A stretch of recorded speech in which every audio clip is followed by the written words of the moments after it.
Hi everyone. 6th term 1 lesson 2 history. மனிதர்களின் பரிணாம வளர்ச்சி. தான்சானியா எந்த கண்டத்தில் அமைந்துள்ளது?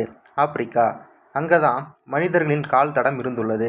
அந்த கால் தடம் 3 பில்லியன் ஆண்டுகள் பழமையானது என்பதை ரேடியோ கார்பன் டேட்டிங் முறைப்படி கண்டுபிடிக்கப்பட்டுள்ளது. கதிரியக்க கார்பன் பகுப்பாய்வு. அதில் யூஸ் பண்ணுற எலமெண்ட் கார்பன் 14. இது நீங்கள் சயின்ஸில் படிப்பீங்க. பிரான்சில் எந்த மக்கள் வாழ்ந்தார்கள்? குரோ-மேக்னான்ஸ். பீக்கிங் மனிதன் சீனாவில் வாழ்ந்தான். Homo sapiens Africa.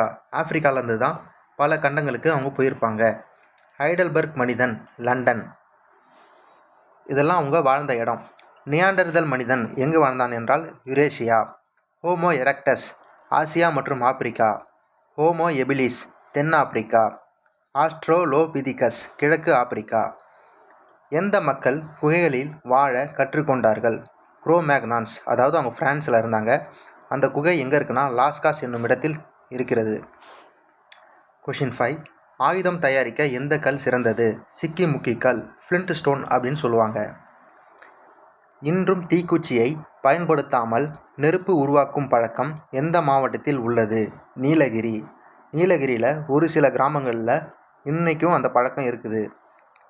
கொஷின் 7. மனித வரலாற்றில் ஒரு முதல் தரமான கண்டுபிடிப்பாக கருதப்படுவது சக்கரம். அப்புறம் பானையில் அவங்க வண்ணங்கள் பூசுவாங்க. அந்த வண்ணங்கள் பூசுவதற்கு அதற்கு சோர்ஸ் என்னென்னா தாவரங்களோட வேறு, இலை, மரப்பட்டை இதுலேருந்து கலர்ஸ்லாம் எடுத்து பானையில் அவங்க அழகு வேலைப்பாடுகள் பார்த்துருக்குறாங்க. குமுதிபதி பாறை ஓவியம் எங்கே இருக்குதுன்னா கோயம்புத்தூர். கோயம்புத்தூரில் இன்னொரு பாறை ஓவியம் மாவடைப்பு என்ற இடத்திலும் உள்ளது. விழுப்புரத்தில் கீழ்வலை என்ற இடத்தில் உள்ளது. மதுரையில் உசிலம்பட்டி. நீலகிரியில் கரிக்கையூர் பொறிவரை என்னும் இடத்தில் பாறை ஓவியம் உள்ளது.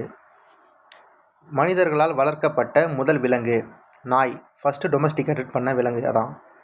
ஆஸ்ட்ரோலோபீதிகஸ் அவங்க 2 கால்களால் நடப்பார்கள். தேங்க்யூ.